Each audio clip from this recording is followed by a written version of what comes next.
Okay, we're live. Hi, this is William Ramsey. Welcome to William Ramsey Investigates. On today's show of a very special guest, somebody I've listened to on other shows. I'm almost positive I've listened to him at least twice on the SGT report. He goes by CRROW777, CRROW777. And I'll bring up his website in a second. I was looking through his stuff today. His website is CROW777radio.com. And you can see a lot of his work. He has his own podcast. He's done a lot of work on photograph, like high resolution photographs of the moon. He's done a movie titled Shoot the Moon. And he's very knowledgeable on a wide variety of subjects. He's kind of like a polymath, I would say, is a fair and accurate description.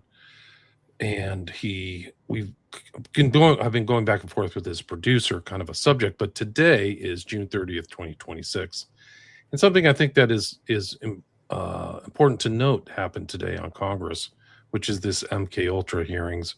And it had two people I really admire. Stephen Kinzer, who wrote a book titled The Poisoner in Chief about Sidney Gottlieb, and then also O'Neill, who wrote Chaos. That book was like got blown out and is super popular. It's really considered a bestseller. It has to be. And people talk about it all the time. I actually had him on my show in 2019.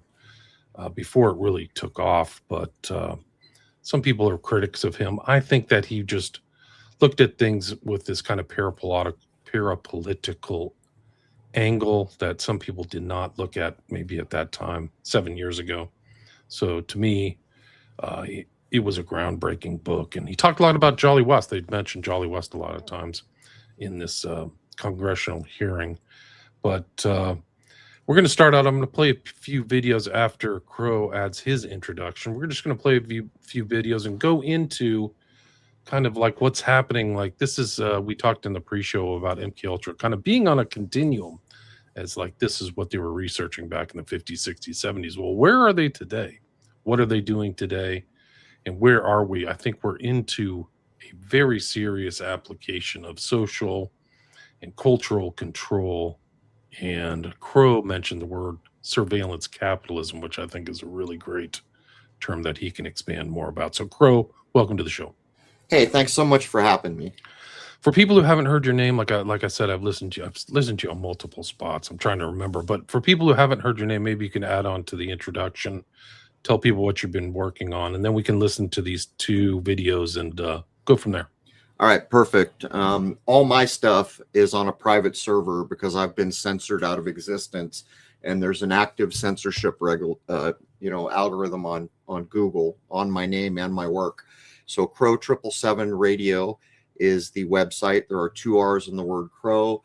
All the membership there gets free access to everything. I started out shooting the moon, which is how I ended up on the public stage. There's a 2-hour film about all my older work, which is free to membership. I'm currently filming the sun with super high-end solar tools, and I don't post those out where they get censored anymore. I post those only on my private server, and those are exclusive to membership.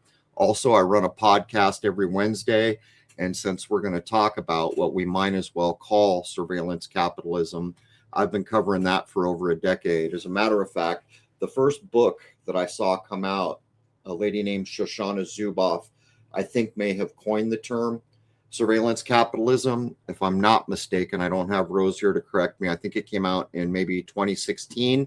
Pretty thick book, many hundreds of pages. And she was the first person I'm aware of to have access to all the boardrooms like Google and Apple and all these places to cover what AI, how it came to be and where it's going. Continually, she asked this question in every boardroom: is it going to harm us? That was asked in one way, shape, or form. Every time the answer was, we think so, probably. And that was it. They just dropped it every time that question was asked. So you asked where we are right now. It is my view we are up to our eyeballs. I think you're right. I think that there have been lawsuits against Palantir and this at least like conceptual like invasion of privacy way beyond the Bill of Rights as memorialized in the Constitution.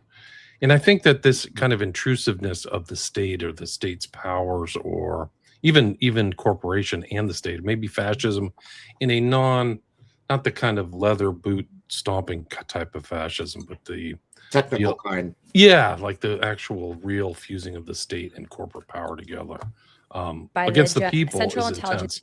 But I think that MKUltra exemplifies that. I think that MKUltra worked with like companies and fronts and educational institutions. So who's to say it's not happening today under Palantir and other corporations? But I do think this is an interesting intro, and I'd like to just play that for the audience as well. All right. This hearing is about the crimes committed by the Central Intelligence Agency against the American citizens and the decades of secrecy used to conceal them. The American people deserve a complete and truthful record. The victims and their families deserve acknowledgement, and this Congress has a constitutional obligation to ensure that full declassification is not delayed any longer. Project MKUltra was not a policy failure or an overzealous program that got out of hand. It was a deliberate, systematic governmental operation that subjected American citizens, prisoners, hospital patients, veterans, ordinary people to LSD, electroshock, hypnosis, sensory deprivation, psychological torture without their knowledge or consent. This went on for 20 years on American soil, funded by American taxpayer dollars and authorized by the very top of U.S. intelligence apparatus. And this program, when it did end, the men who ran it did not cooperate with investigators. They did not come forward. They committed another crime. They destroyed evidence. The documents this task force has reviewed are unambiguous. In January 1973, the director of the CIA, Richard Helms, prepared to leave office. He personally ordered the destruction of MKUltra records. The CIA official document in writing. Well, that's what he told everybody, by the way. If you believe that, I've got some oceanfront land in Colorado for you. States, over my stated objectives, the MKUltra files were destroyed by the order of DCI Mr. Helms shortly before his departure from office. A separate internal account confirms that Helms telephoned Dr. Gottlieb directly and instructed him to destroy, quote, all files pertaining to drug research and associated activities. Gottlieb compiled 4 people, spent an entire day tearing, burning down 152 files. Then Gottlieb had his personal papers destroyed by his secretary before he retired. The head of the CIA-owned Records Center protested the destruction in writing, but he was overruled. That is obstruction of justice. That is criminal destruction of federal records, and neither individuals were ever charged with a crime for it. Helms received a $2,000 fine for lying to Congress about an unrelated matter and collected his government pension until he died. Gottlieb retired in rural Virginia and wrote poetry. No one went to prison. No victim was ever formally compensated by the government for the harm that they caused. By 1975, the Church Committee and the Rockefeller Commission had already established through sworn testimony and the surviving 1963 Inspector General report that MKUltra existed and that the CIA had run a program of human experimentation on unwitting Americans. The scope and detail of what we know today is largely because of an accident.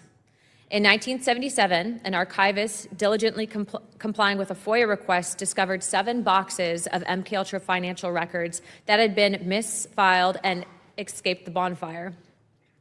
Those 7 boxes included the names of institutions, the name of subprojects, the researchers who participated, or expert opinion. All right, here's another one. Jack This is Ruby another video just about the induction of schismogenesis or schizophrenia and mental disorders. This is interesting. Manson were assets of the intelligence agencies specifically pertaining to MKUltra. Were they MKUltra victims? Yeah, theoretically Manson, I've never been able to prove absolutely. Jack Ruby, I believe, this is something else. The Warren Commission investigation, on the Warren Commission was Alan Dulles, the former CIA director, who authorized and ran MKUltra until he was fired by President Kennedy. The liaison to the committee for the CIA, who handled the information coming from the CIA back and forth to the Warren Commission, was Richard Helms, who was a direct supervisor of Jolly West. They knew who West was. They knew that what West was capable of and what they had paid him to do and what he had reported to them that he could do, including inducing mental disorders in people. That was never disclosed to the commission as far as anyone knows. So I believe that West was put in there to keep Jack Ruby from telling his story. Wow.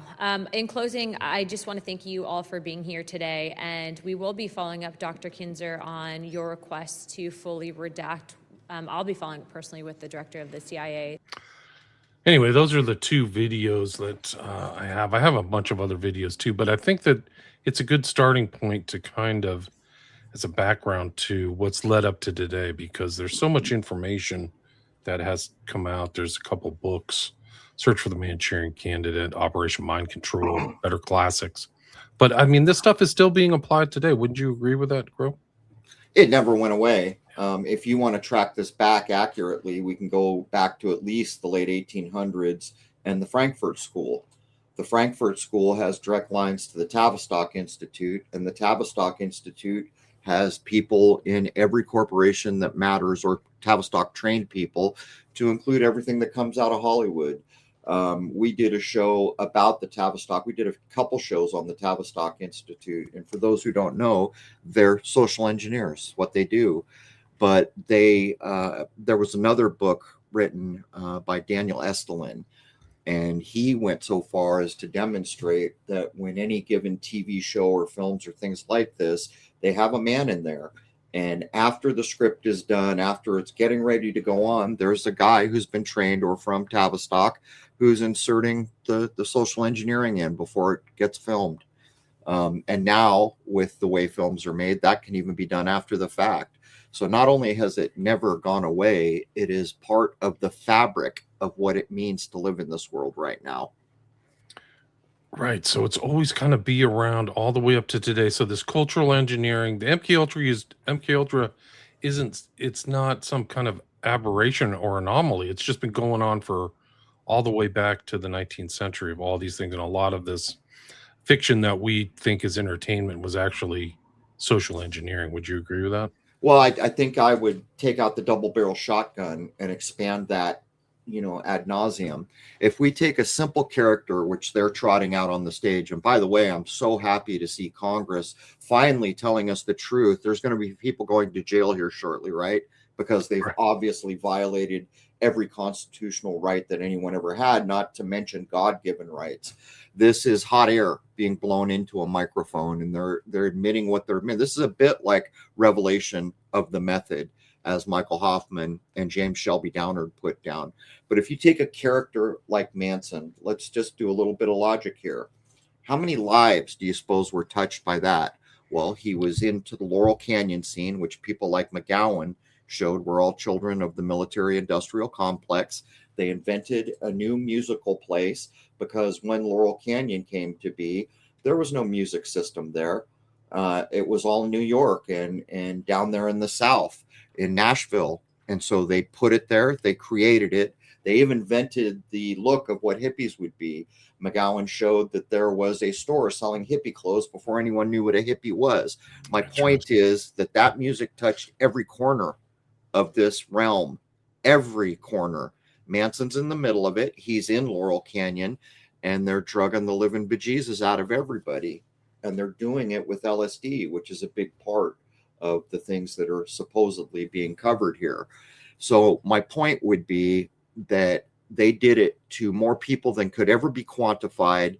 And to this day, the drug problem that they started in the late 50s, early 60s has gotten so bad that the pusher in our time resides at CVS over the counter. Right. So they just normalize. So all these mind control drugs like so-called antidepressants, opioids, all this stuff could be seen as an adjunct to what they popularize. It's interesting you say that because in the part, I haven't listened to the entirety of the hearing, but they literally, O'Neill says, what they're going to do now is we've studied in the lab. Now we need to popularize it.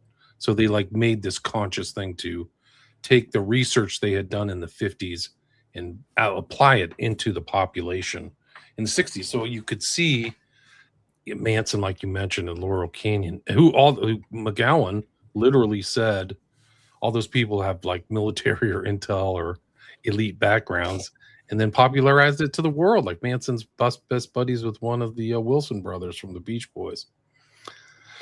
It's actually it's amazing. So all that stuff has to be going on now. When you see a lot of these people in their kind of family backgrounds, it's kind of like you see that continuation still occurring, right? Yeah, it's more than just occurring. All these things have been normalized, and instead of, like the pusher on the street, it has been normalized to the point where it's what you said. The drugs are over the counter now, but what's worse is we all, like, if you think back to the music of your childhood, even if you don't particularly like it, it holds a place in your heart because it reminds you of a time. When you mix drugs into that nostalgia is perverted in a way, and that has tracked through the generations. And so the point I would make is, in the 50s, we didn't, pot use was not very prevalent, let alone, hardcore drugs. By the time you get into the early 60s, they have, by design, they broke the family unit that was around in the 50s. They normalized drug use and drugged the living bejesus out of a generation. And part of the reason they did it back then is because there was a massive generation coming out of World War II of young people who were sick of the way things were running, and they truly wanted to change the world. And in my mind, that is a big part of why we got rock and roll. What happened to my generation with drugs and rock and roll came again in the 90s with rap, but it was that on steroids. There is no redeeming quality in what we call rap, and the gangster rap and the frequencies that we know they put into the music, and even the drum machines and things that were making it had frequencies and resonance that hold you down in your lowest chakra, to try to explain that in a general way. And it's harmful beyond our ability to know how harmful it is. And if we go back to this period of time that they're pointing out with characters like Manson and MKUltra out there running around, Haight-Ashbury and other places, the seed they planted has grown into a forest that covers the entire realm. It really does. I mean, it's really just metastasized. And what's interesting is it's normalized. So all this stuff is in the pharmacological, pharmakia type stuff is all normalized and standardized. And it's really been a plague. It's kind of like a form of a plague. It goes all the way up into the kind of capitalization of all that stuff too, right? Like the making money through the drugs and the industry. Like gangster rap was a huge industry.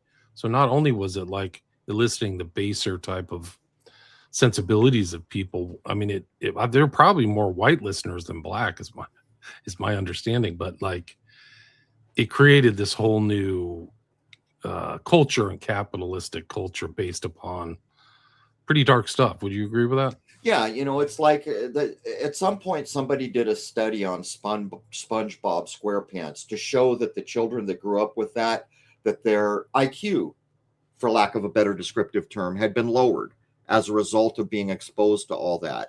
Well, we know certainly now that rap was that on steroids, but it's not alone in this. It was done to my generation just at a lesser level, through rock and roll. As a matter of fact, when the 90s came, they basically defunded rock and roll. They did things like big bands like Ted Nugent paid $1 million not to come back with the damn Yankees or something like that. They took the air out of the room for rock and roll because they had the plan to push this other kind of music that was going to literally dim your consciousness and hold it down in a resonance level that is described as where you find sex and violence. And that is a pretty stunning thing. When we go back now and we see the so-called artists, because I'm not going to go that far, who created that music, we find out that they won't even let their children listen to what they created. Now, if we take this over into the technical realm, we see a similar thing. The people who created these social media platforms and these apps won't let their children use them because they realized that not only were they addictive, they designed them to be addictive when they got to realize, the power of what was going on. And the book I mentioned, that's where we are now. If you look at and it's hard to deny, we're screaming towards surveillance capitalism. And in surveillance capitalism, money doesn't matter. The only thing that has value, and it is the highest value, is data. And the reason data matters is because they have AI. Now, right now, in one side of their mouth, they're telling us, well, we can't pollute the world anymore, or we're going to be in trouble. And the resources, things like water, are becoming scarce. We've got to be careful. Well, they've got a data center plan for every state.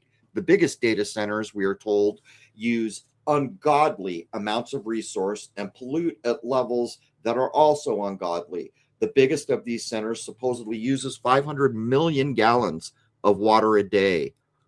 So they're putting in this infrastructure, which will be the Skynet for the surveillance capitalism system that they want to go global. This is Skynet. This is exactly what you were shown in the Terminator. The data centers anchor that. The flock cameras are major arteries to that. And what basically happens is data is fed to AI, and the power that that gives whoever has access should not be given to human beings. It was recently made fun of in a movie with Meryl Streep. Maybe it was Don't Look Up. I don't remember the name of the movie, but the rich people had access to the AI guy who could calculate when you were going to die simply by taking your data and doing what AI does. And this is not a made-up thing. This is a real thing. Meryl Streep's character goes back and forth and decides, okay, I'm going to find out when I die. She goes, when am I going to die? And the technical guy tells her, well, a brontosaurus bird's going to kill you, or something like that. I don't know the name. And she says, well, what the heck is a brontosaurus bird? And the technical guy says, we have searched every database known to man. There's no such thing. The movie goes on. At the end of the movie, the world's going to die. So, of course, the rich people get on a spaceship, go to a planet where no one's ever been. Meryl Streep gets off the ship, walks outside. There's a beautiful bird, and it stomps her out, kills her on the spot. And the technical guy says, I guess we know what a brontosaurus bird is. This is not a leap or a stretch regarding the power that AI gives you. It can predict the future in a 98% certainty in many ways. And for people who don't think this is possible, go look at the law of large numbers and look up the wisdom of the crowd. These are the two concepts that help to build Vegas. And by the way, Vegas is another evidence of what I'm telling you. How is it that every corporation in Vegas is no longer interested in bringing millions of people in because now they're going to serve billionaires? But to get back to the point, the wisdom of the crowd can be described like this. You get a jar. Let's call it a mason jar. How about that? That might fit. You get a mason jar and fill it with gumballs, and you get 500 people to guess. Then you count up how many people guessed, and you average what each one said. Okay? At a certain number, which is probably like 10,000 or 100,000, when that is done, even including the guesses like the one guy who said there's one gumball and the other guy who said there's clearly 10 million gumballs, when you average all that at a certain data level, at a certain number of guesses, it is on the money every time. Wow. Yeah, they call it here the weight of the ox. There you go. That's what it was exactly. You know what I'm cool. talking about, because that was done at the fairs, right? The county fairs. They did the wisdom of the crowd thing. So when you start to calculate out everything we're saying here, and like when I first got into the technical world, the big achievement was called a data cube. Well, where we are now, what do you call a shape with a million sides or a billion sides? Certainly not a cube. My point is that with the data collection as it's going now, they will know everything there is to be known about you. And when applied with the technical ability of AI and something like a 98% certainty, they can easily tell you when you will die, the minute it will happen, the geography you will be in, what it was that killed you, and what group of people that puts you in. And that's absolutely incredible. So it's really the data is the precursor to capitalistic exchange. It's something different. It predicts what money you'll have, what money you'll spend, et cetera, right? It's the enforcer and the time machine. And what's worse is if you can predict an outcome to a 90-something% certainty, we know how these guys work. They're also going to run, models on what happens if we fail. And what that will achieve is if they ever do fail, which becomes less likely with backing like that, then they will never fail that way again, because they already have backup plans ready to go that have also been modeled out to a 90-something% certainty. It's crazy. It's kind of like the idea of training AI, where I've read concepts where, like, when AI makes a mistake, that's actually what we want, because it will never make that mistake again. Right. Interesting. So do you think that because these elites or these tech oligarchs have access to this, they're making decisions that the general public wouldn't make, like buying islands or Doom, you know, Doom caves or whatever you call it? I think that, as an example, the Guidestones, remember the Guidestones? Very well. Yeah, very, very well. So I think they were telling us the truth. Not only were they in a number of languages, but they put forth a technology not very many places in the world are going to be able to pull off. They had holes drilled in concrete that centered a star up in the sky clock. You need to know a few things to pull that off. And it was also aligned like the ancient cultures used to be. But one of the things that those Guidestones by R.C. Christian told us is that they only want 500 million people. Well, if there's 8.3 billion, which I don't believe, by the way, I accept, as did Daniel Estulin at the time I did this episode, that in the advanced part of the world, population has been falling since at least the 70s. But to get back to the point, if they want 500 million people and there's 8.3 billion, that means the vast majority of us got to go now. And I think what they're doing is they're creating their Skynet with their data centers. They will have a basically digital concentration camp that controls everything. And they will have the predictive power of not quite a god, but getting close to that neighborhood.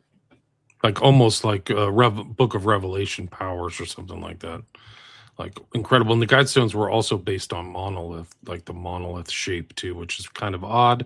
Which we found at Ground Zero too, right? There's an exact duplicate hotel at the monolith at Ground Zero. And in 2001: A Space Odyssey, weird things. And in your friends or your associates, Mike Hoffman's book, Psychological Warfare in Secret Societies. Is that the title again? Yeah, yeah. Amazing book. Amazing book. Yeah, for you folks listening, if you want to get a crash course on how this country actually came to be and how it was built by a cult tendency, get a little text called King Kill 33. It's on Michael Hoffman's website. You can find it there, or you can go to CRROW777radio.com and ask, and we'll point you in the direction. But it is a lesson that you've probably never had if you're not familiar. Yeah, I've done a couple shows on that. Shelby Downard, and it was the guy who did Spies, Spooks, and Kooks wrote. Oh, yeah.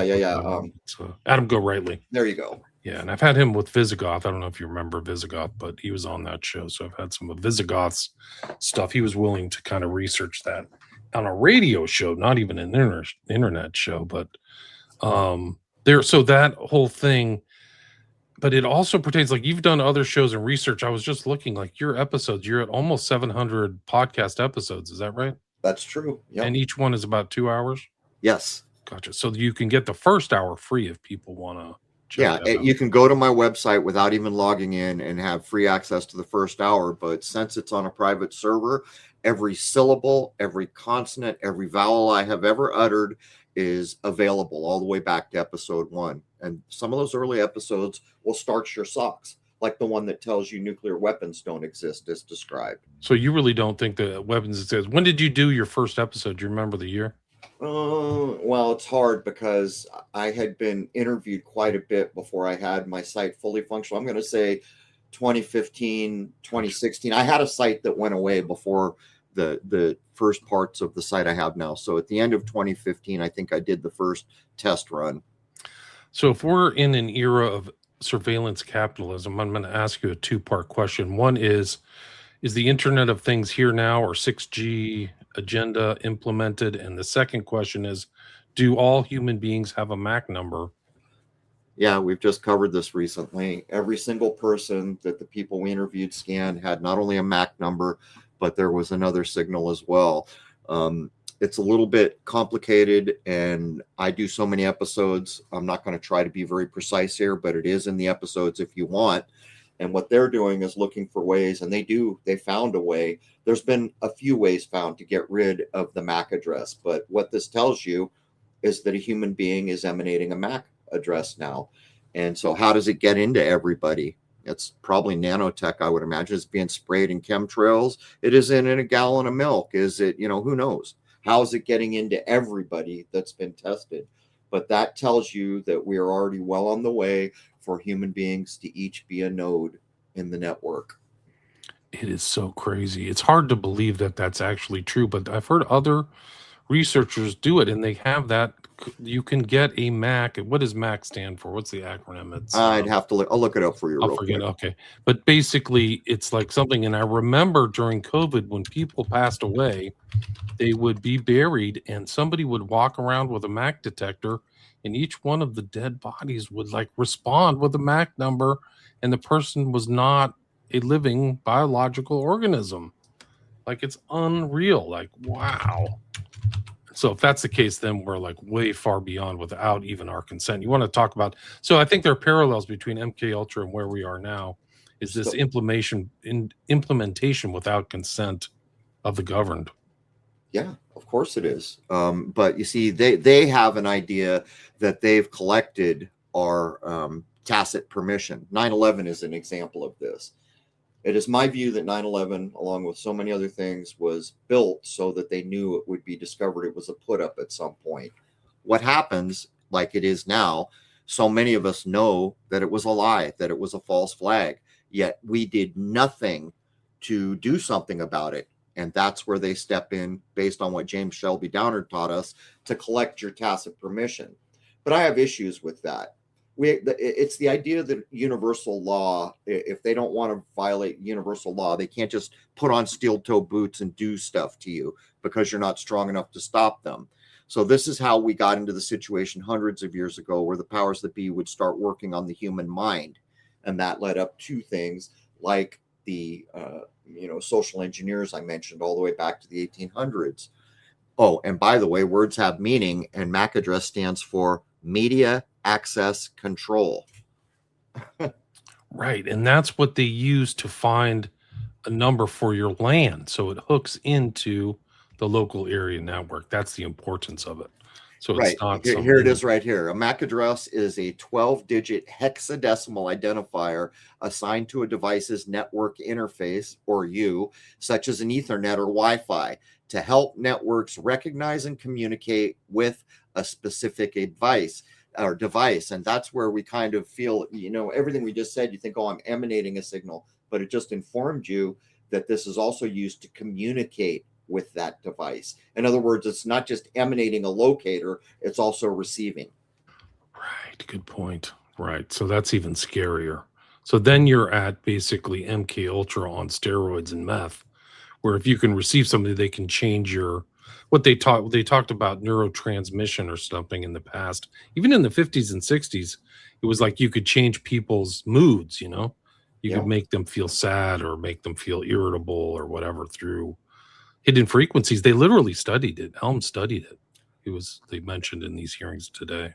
Well, what's crazy about everything that's happened since the end of the 90s, basically that new millennium is really a pivot point for humanity. 6 years in, we're going to get YouTube, and tell me that didn't change the world. But when we go all the way back to that, we'd already been doing the work for them. The minute that Facebook came up, which is not some clever college kid's invention, that was an asset. It wasn't always an asset. And what did we do? We went in and we recorded our entire lives before they had the ability to do what they're doing now. See, the thing about the wisdom of the crowd, as an example, is the thing that makes it really functional is massive amounts of data.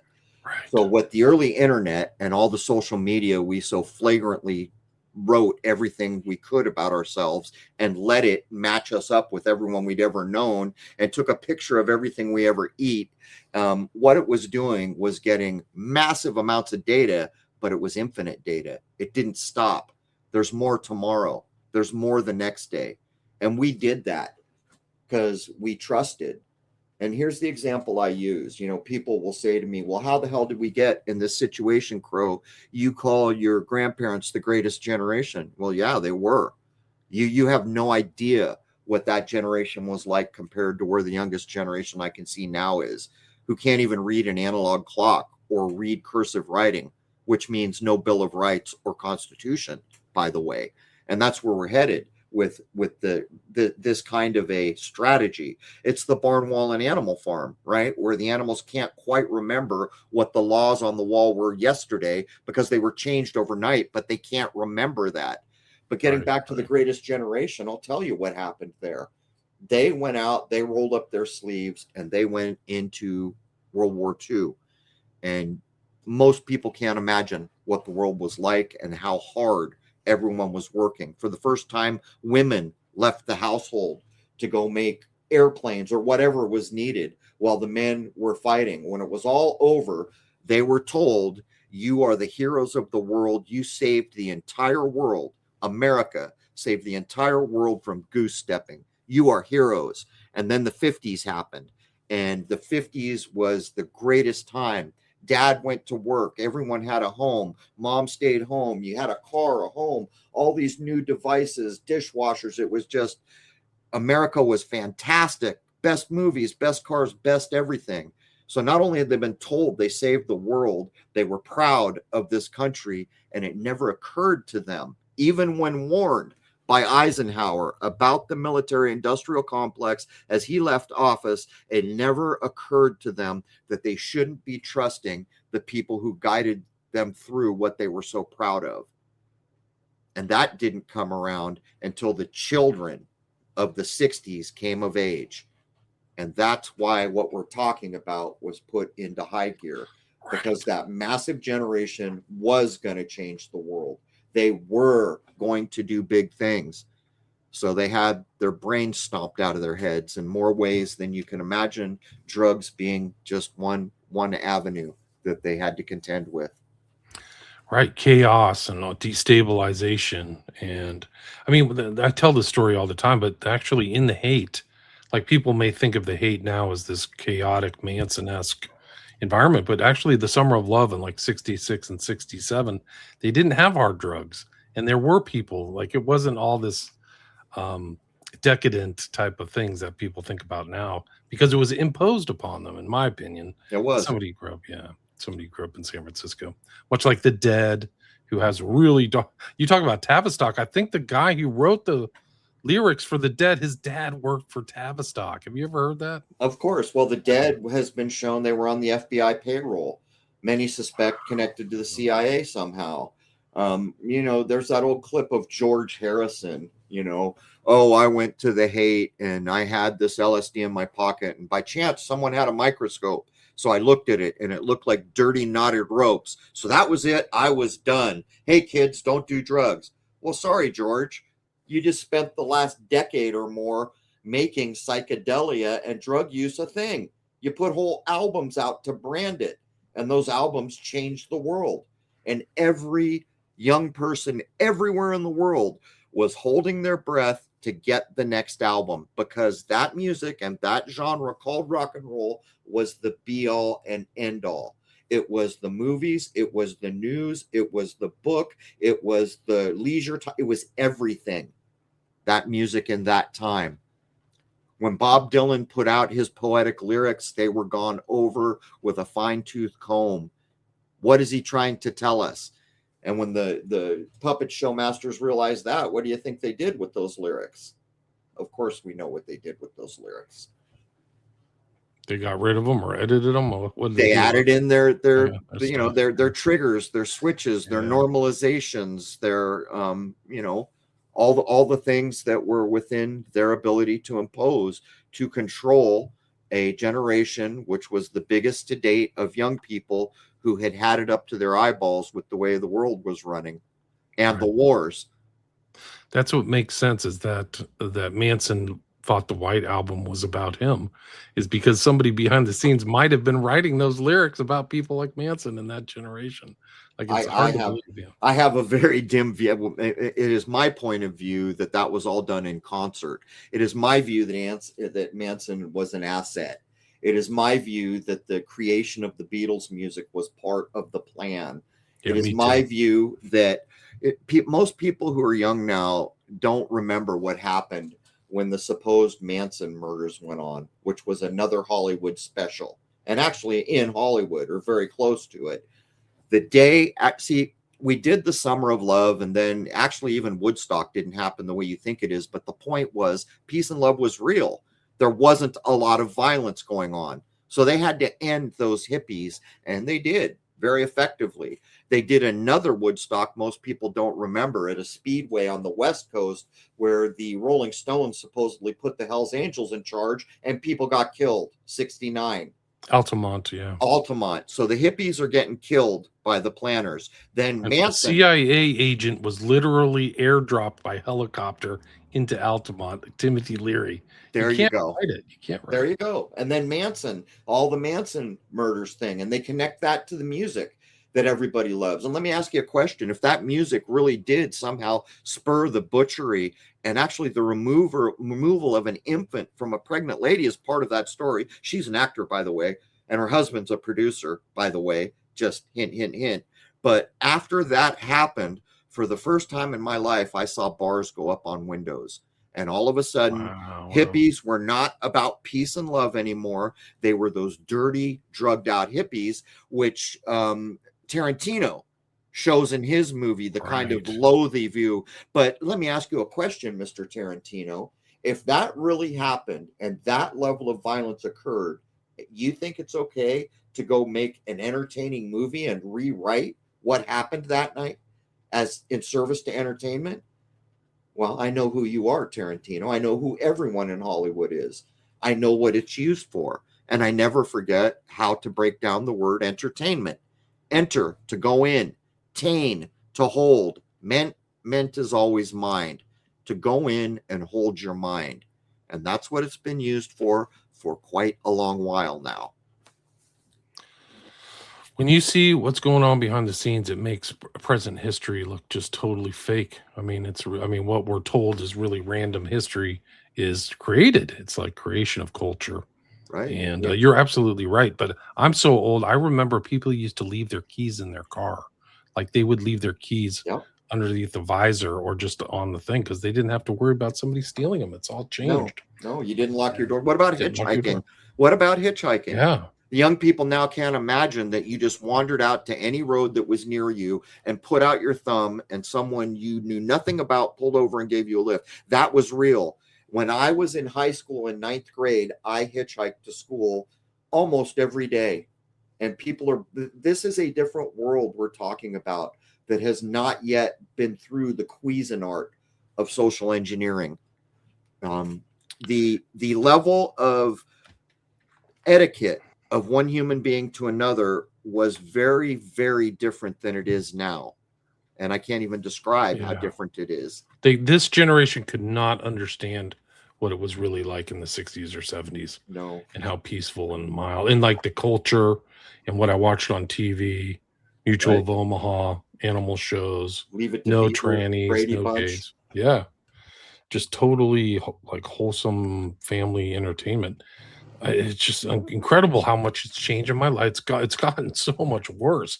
And you have to see these things as this culture of even COVID, which wasn't that long ago and conveniently kind of forgot. Like you want to talk about MKULTRA where they're creating states, but also inducing like fake memories. They literally talked about it in Congress today about like the replacement of memories and consciousness.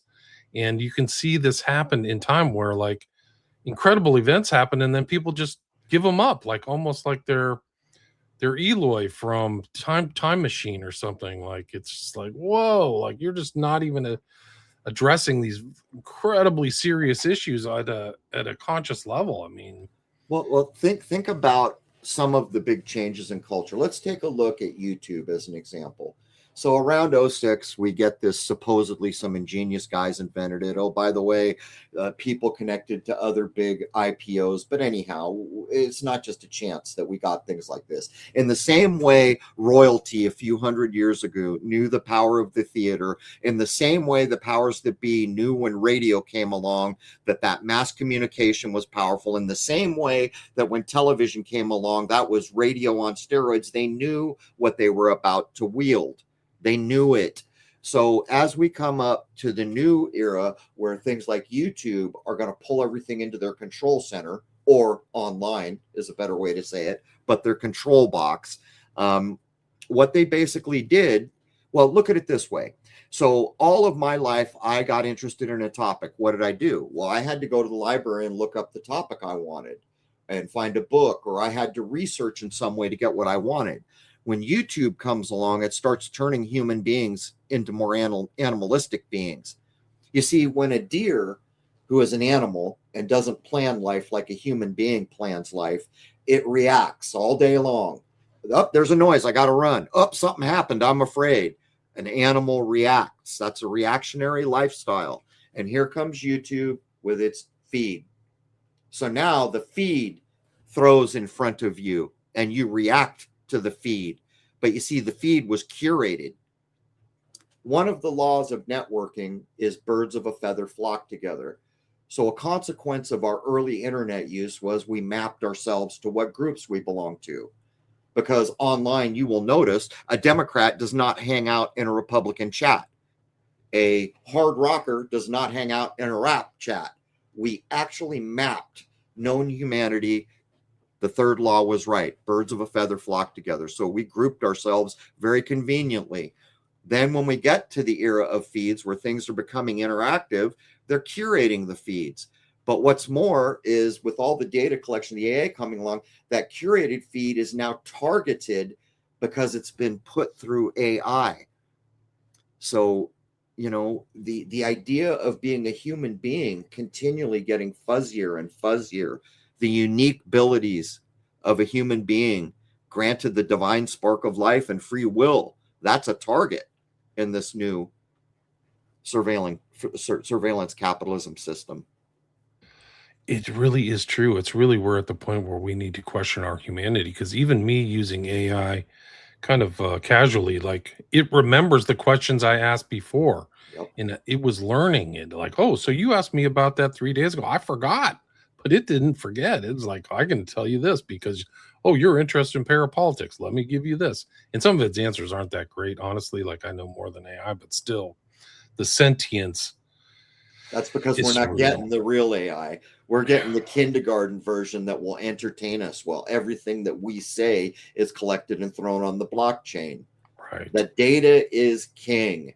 Data has, look, in 99, I think it was, Google had some kind of a maxim for the company, for the corporation, that was don't be evil. You know how long that lasted? That same year, venture capitalists came in and said, you turn a profit this year or you're done. Went away. No more don't be evil.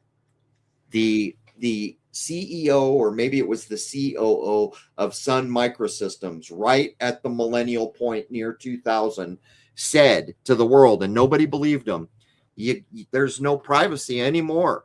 And everyone's all, what are you talking about? Come on. He's all, but you got all these cool free tools like email, and, you know, he started listing them up, but he told the truth. It's Right. just Bill that Joy. His name is Bill Joy. Yeah, no one believed him.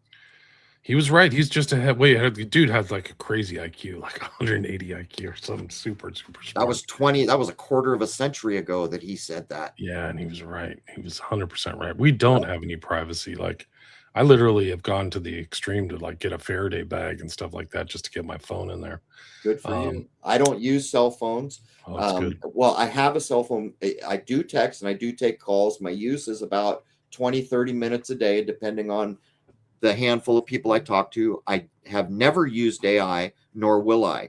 I could push a button and make my episode image in 3 seconds, but instead I spend 4 hours or 5 every week, because in that episode image, I put puzzles, information that a human being can deduce that AI cannot, or that's my goal. right now, I'm pretty sure it can't Nice. deduce. Like AI, one of the reasons handwriting went away is because AI has real trouble with handwriting. Interesting. So it can't do cursive very well. That's it. No, well, It can't do hands. It can't do cursive. you remember what I remember. Remember when we were a kid and we got the card from our grandmother on our birthday and you had to decipher it? And at Yes. the end of the day, you couldn't decipher some, but what you did is you knew the number of letters and the shape of the word and you got there and the context. Well, then you got one from grandpa and it was a whole different world, you know? Right. And so what I started to do in my episode image was use cursive fonts to experiment with that idea. But I do very simple things, like I'll make a puzzle where arrows tell the human mind where to go next, and then I'll imply things or I'll reference cultural moments that people are aware of.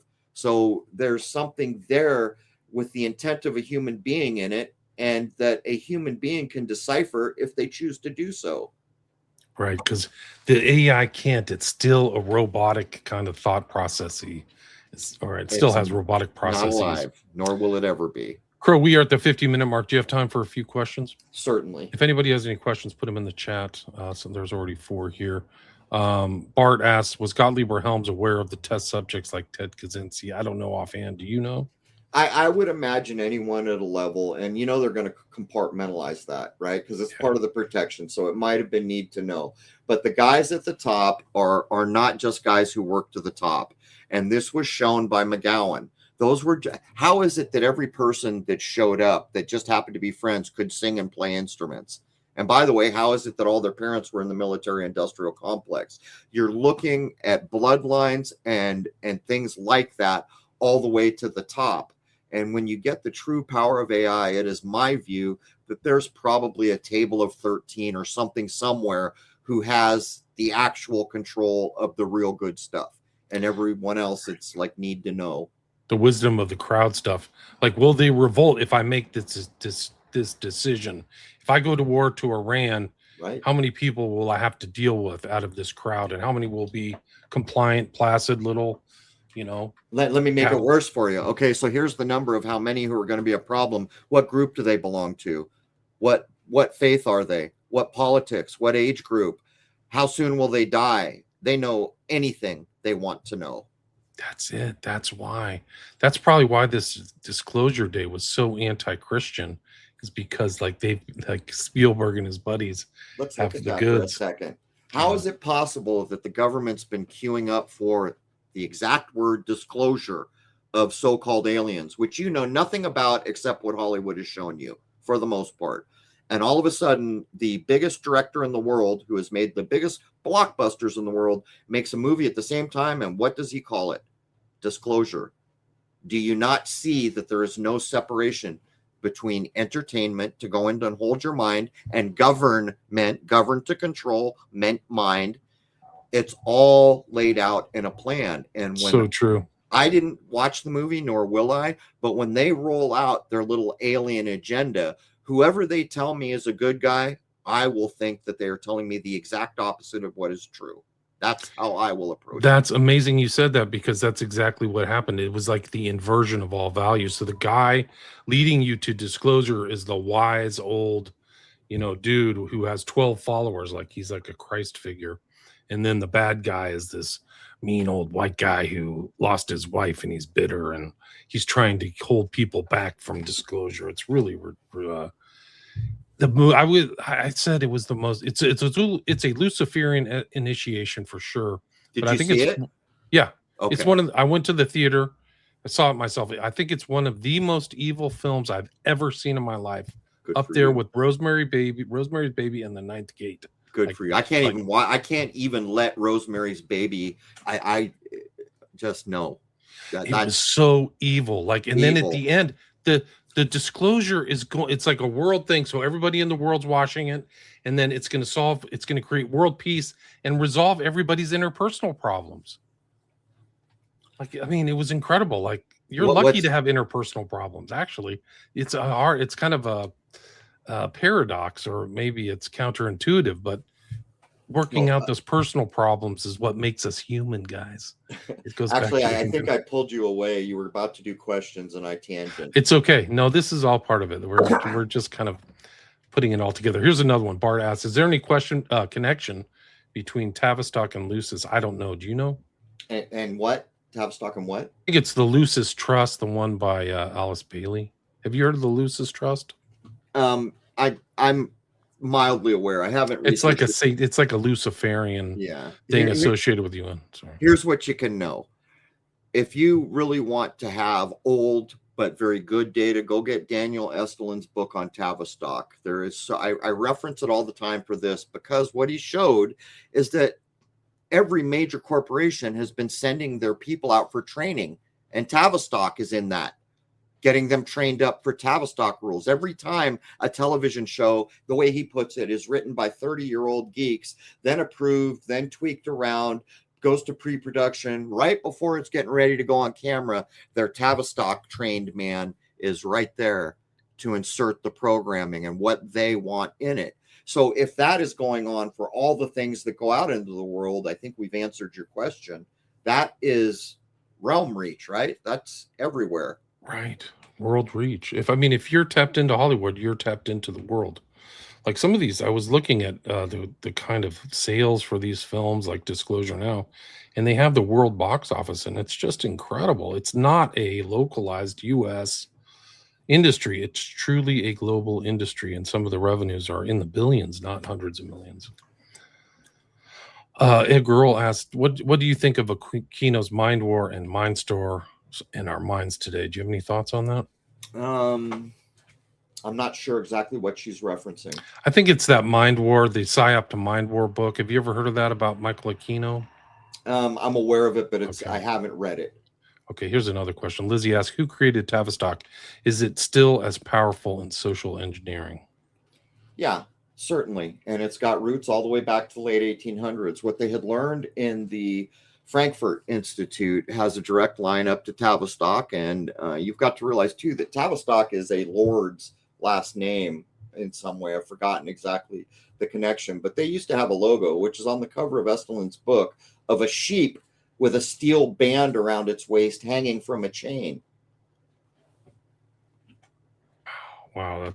That was their logo. It's on the front of Estelin's book. Just read that book and you will have your jaw dropped.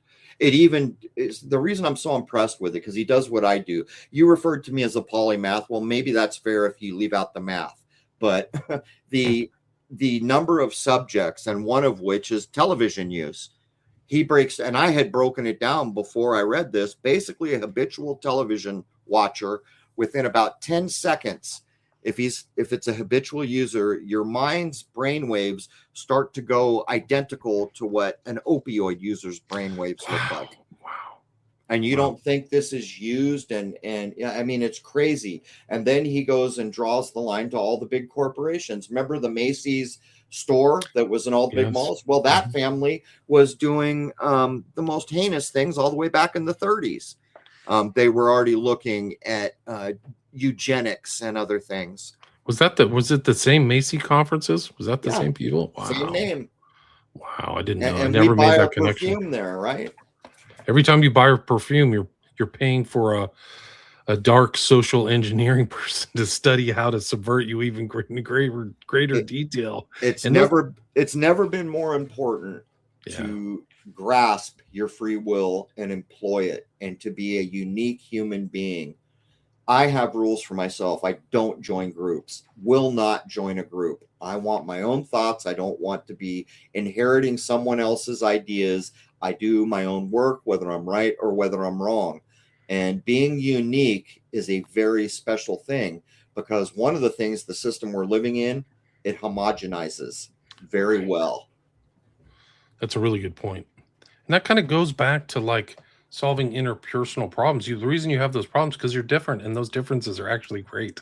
It's great that some people are maybe more bookish or more extroverted or something like that. So treasure your differences, honestly. What's the old one you remember? I know you remember it. What's the old saying? Variety is the spice of life. It really is. So like treasure those things, and ages and variance and authentic diversity and differences of opinion are okay.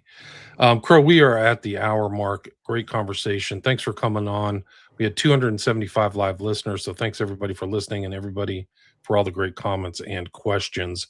I have your I have your website up here, which is you spell CRROW, CRROW 777 radio.com. And that links to, I think you're at somewhere around 600, 700 podcast episodes. We're at 685. So Yes. there's a lot on there. L. Ron Hubbard. I saw the Internet of Us. If there's an important topic, we've almost certainly done an in-depth 2-hour on it. And there are guests, and there are episodes where it's just me and my co-host Jason. At the top, you can see a link there, Shoot the Moon. That's a 2-hour film. When we put it on the independent film circuit, we thought nobody would go for it. It's got 10 awards now. The last two came from India, the last one from Jaipur. Also, sun images. I'm furiously trying to film the sun in high end. You could not produce solar work like this 10 years ago at this level. The sun is directly connected to the age change. Many people note the sun used to appear yellow to me. Now it's very pale. Yeah, you're right. The age is changing, and the sun is the arbiter of the energies that are lifting our consciousness right now. I saw a bulldog grab a skateboard and jump into a pool and use it like a skateboard's supposed to use. If that dog did that in the 1970s, he would have been galactically famous. Our consciousness and spiritual tendencies are rising along with every other living thing here, which is part of the reason chemtrails are trying to block our download from the sky clock. But everything is on CRROW777radio.com. First hour is free. You don't even need to log in. And everything else is pretty much free once you are a member and supporting free speech at these levels, which is a very rare thing. I go online and I watch people self-censor.